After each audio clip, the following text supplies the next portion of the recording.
How much did I spend in Revelstoke for 2 months and 35 days of riding?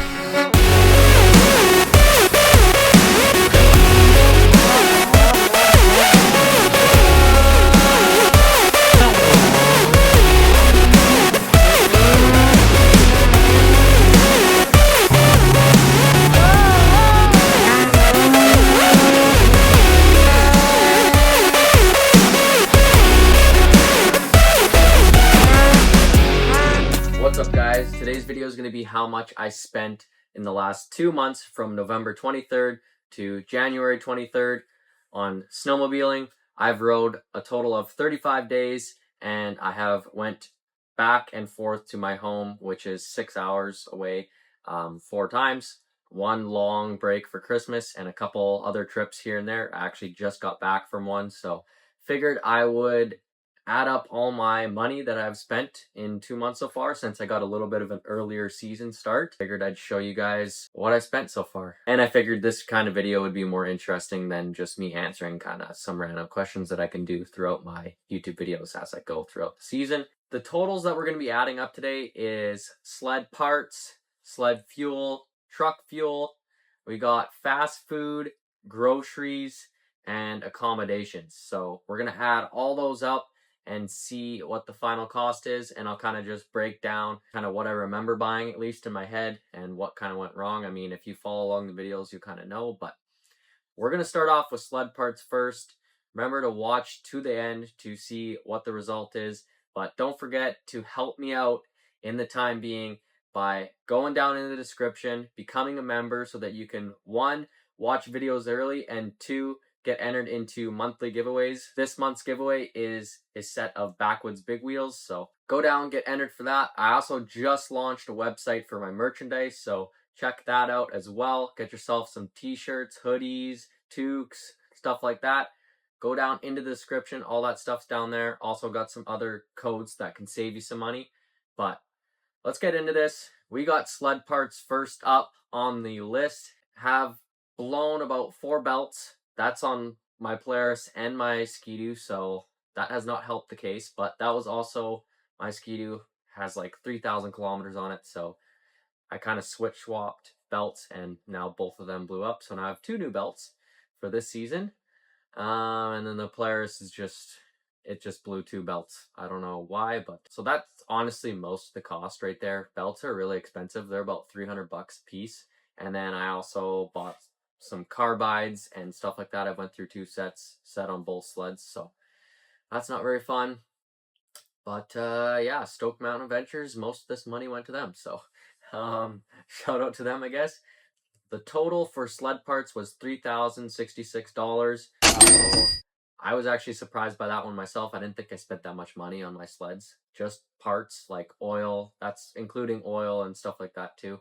No gas. Next up, which is an interesting one, is sled fuel. I have rode 35 days of riding and I burned $1,512 of premium gasoline. So not too bad, I guess. It's an average of 43 bucks a day, which I feel like it should be more. I might have missed a couple payments. Like I did get a couple gift cards for my birthday that maybe I didn't add in there. So I feel like it might need to be about like 17 to 1,800 bucks, that one. So just to take note there. But not too bad actually on sled fuel. I thought it was going to be more. So YouTube technically paid for my sled fuel in just 1 month. So got a little bit of profit, I guess, which actually I don't have any profit because YouTube's not paying as much as it needs to run the sport. But hopefully you guys subscribe and help me out on that part. Next up is truck fuel. We got $2,227, so a little bit more than sled fuel on the truck fuel department. I have been driving home. So I went to Alberta twice and then to Panorama for a ski trip, and that's all I've added up. I didn't add up my fuel to come back here this time, which was, I think it was like 200 bucks or something. My truck doesn't do very well on fuel, but that is a 6.7 Cummins that I'm driving on 35. So sure, if you have a little bit more fuel efficient diesel like a Duramax or something like that, you could cut that cost or split it up with your buddies. The next one is fast food. I didn't think I spent this much money in 2 months on fast food, but I spent $855. Thought I was doing good and eating in here more often than not, but apparently not. So yeah, that one kind of surprised me. And then the next one is groceries. I do have a kitchen now, so I can cook. I guess I've always had a kitchen in Revelstoke, but a little bit better of a setup now, so I can cook some food.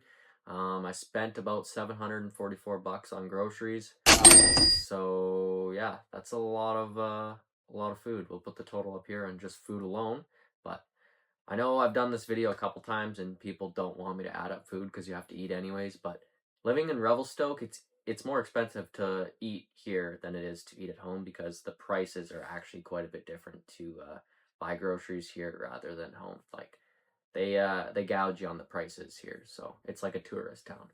So it's kind of like to come and eat here. And like I didn't really eat, when I say fast food, I'm saying like Quiznos, A&W, McDonald's, stuff like that. Like I have like a couple in there that I went out for supper and ate, but like that's not including like going to a restaurant every night. It would be way more if I did that. So the next up is accommodations. So this one's kind of just like it could vary a lot, but what I paid was $3,200 for 2 months of accommodations so far, and that's just totally different for everyone, but I'm just kind of adding up what I paid because that's all I can really do.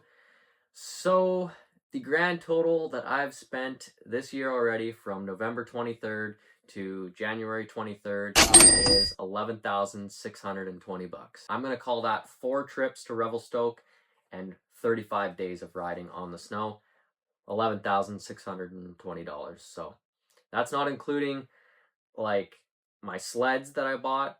If we wanted to include that, it'd be totally outrageous. Like it doesn't include like my sleds, my truck, like pretty much anything to go sledding, no gear. That's just like cost. Like if you have everything to go and take a trip, that's what it will cost you to like go and stay somewhere for like 2 months around there. So now you know. This was kind of a little bit of a quicker video, but I do want to remind you guys to check out the description below, help me out, make sure to like and subscribe, and stay tuned for more videos. We are going to be still going hard all season long for these videos. Hopefully if there's some new people watching, you see how much it cost me to do this, and you go down, hit the subscribe button, and join my journey for the rest of the season.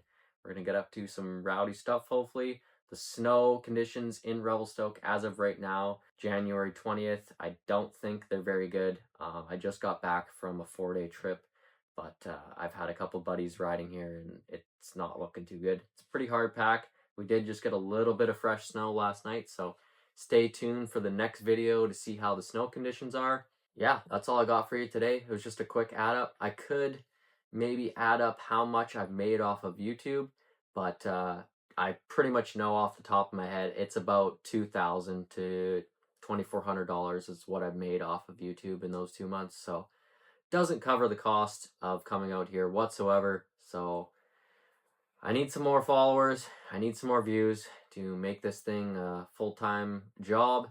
But sponsorships and stuff like that are definitely helping out nowadays. But we will continue grinding and get back out on the snow tomorrow and see how it is for you guys. Make sure to like, comment, and subscribe, and we'll see you in the next one. Peace.